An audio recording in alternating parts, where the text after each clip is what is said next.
Let's talk about a battle that was basically erased from history for 50 years. It's the story of 156 peacekeepers, totally surrounded, outnumbered thousands to one, who fought one of the most incredible defensive stands you've ever heard of, and were then treated like failures for it. This is the long, hard fight for the truth about Jadotville. Okay, so picture this. It's September 1961.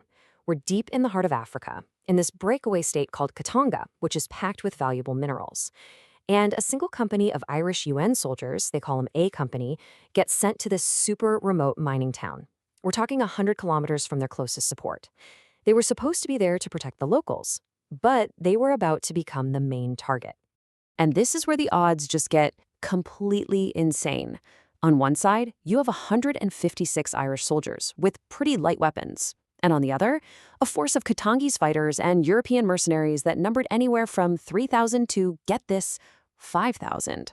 It wasn't just a long shot, it was basically impossible. So it all kicked off on the morning of September 13th. At the same time the UN was launching a bigger operation in the area, the Katangese forces decided, hey, let's just wipe out that isolated Irish post at Jadotville. The attack came out of nowhere. It's just after 7:30 in the morning. And a lot of the soldiers are actually gathered for an open-air mass, one of the few moments of peace they might get. And then, all at once, gunfire just erupts from everywhere. The attackers thought they could roll right over them in minutes, but wow, they had no idea who they were dealing with. Okay, so this just leaves us with two huge questions, right? First, how in the world did this tiny company manage to fight off an army? And second, what was the chain of events that dropped these Irish peacekeepers smack in the middle of a civil war in the Congo to begin with? Let's back up for a second and see how this whole mess started. To really get what happened at Jadotville, you have to understand that the Congo was an absolute powder keg of decolonization, corporate greed, and Cold War politics. The whole region was in chaos. And it all happened so fast. In 1960, the Congo gets its independence from Belgium, but almost immediately, the province of Katanga, which is incredibly rich in copper and uranium and backed by powerful Belgian mining companies, just breaks away. The country plunges into a brutal civil war. Its first prime minister gets assassinated, caught up in the big chess match between the US and the Soviet Union. The UN steps in, but their mission is kind of murky. Eventually, they authorize the use of force. And it's a UN mission called Operation Mortar that directly triggers the assault on those Irish troops. All right, with that context, let's get right back to the battle. For 5 straight days, A Company was hammered with relentless attacks from the ground and from the air. It was absolute hell. This chart really drives home how outmatched they were. I mean, just look at this. They're up against mortars, a field gun, and the most terrifying thing of all, a Fouga Magister jet that was bombing and strafing their positions over and over. And the Irish? They had zero air support, no heavy guns, just their rifles, a few machine guns, and some light mortars. That's it. So how did they even stand a chance? Well, it all comes down to their commander, a guy named Pat Quinlan. He was a brilliant tactician.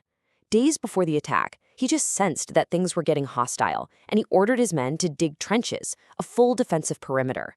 That one single decision, that incredible foresight, is what saved all of their lives. And right in the middle of all this chaos, you get this radio message sent back to headquarters. It's become legendary. We will hold out until our last bullet is spent. Could do with some whiskey. I mean, come on. That just perfectly captures the unbelievable spirit, that dark humor, and the sheer grit of these guys. Now you'd think, okay, help has to be on the way. And it was. A rescue force of about 500 UN troops, Indian, Swedish, other Irish guys, they tried to break through. But the Katangese forces, led by these hardened mercenaries, they had set up a massive roadblock at a key bridge. The relief force was ambushed again and again and couldn't get through. A Company was totally, completely on their own. So after 5 days of this relentless fighting, Commandant Quinlan had to make a choice that no leader ever wants to face. This wasn't about winning or losing anymore. It was about survival. I mean, just put yourself in his shoes. Your ammunition is almost gone, you have no water, you have no food, you know for a fact that no help is coming, and to top it all off, your own UN command isn't giving you any clear orders. Sticking it out any longer would have been a suicide mission. So Quinlan made the only call a responsible leader could make. And this is the truly mind-blowing part of the battle. Look at these numbers. After 5 days of non-stop combat against an army, how many Irish soldiers were killed? 0. Not 1. 5 were wounded. And the other side, they inflicted up to 300 casualties. Tactically, it was a spectacular success.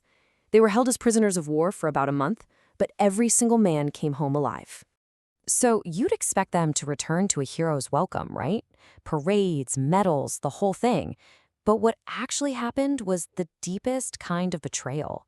Their unbelievable bravery was met with nothing but shame and total silence. The surrender, a decision that saved 156 lives, was twisted into an act of cowardice. The name Jadotville became a dirty word. Some of the soldiers were even taunted with this horrible nickname, Jadotville Jack. Can you even imagine that? Fighting for your life like that, only to come home to mockery.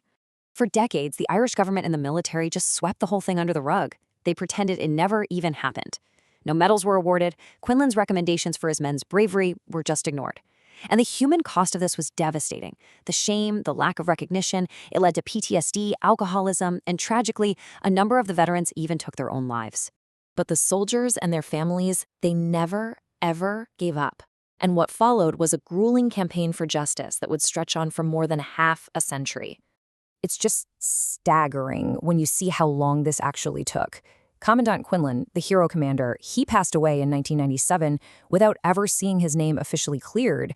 But because his men and their families just refused to quit, the tide finally started to turn. At last, in 2016 and 2017, that's more than 55 years after the siege, the state finally honored them with a special unit citation and individual medals.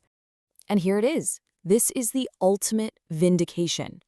While their own country was basically shaming them, military experts around the world were studying what they did. The tactics Commandant Quinlan used at Jadotville are literally the textbook definition of how to execute a perfect perimeter defense.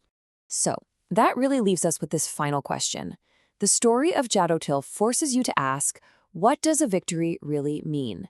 Is it about holding a piece of dirt no matter the cost? Or is it about saving every single one of your people, fighting with unimaginable bravery, and keeping your honor when faced with an impossible situation?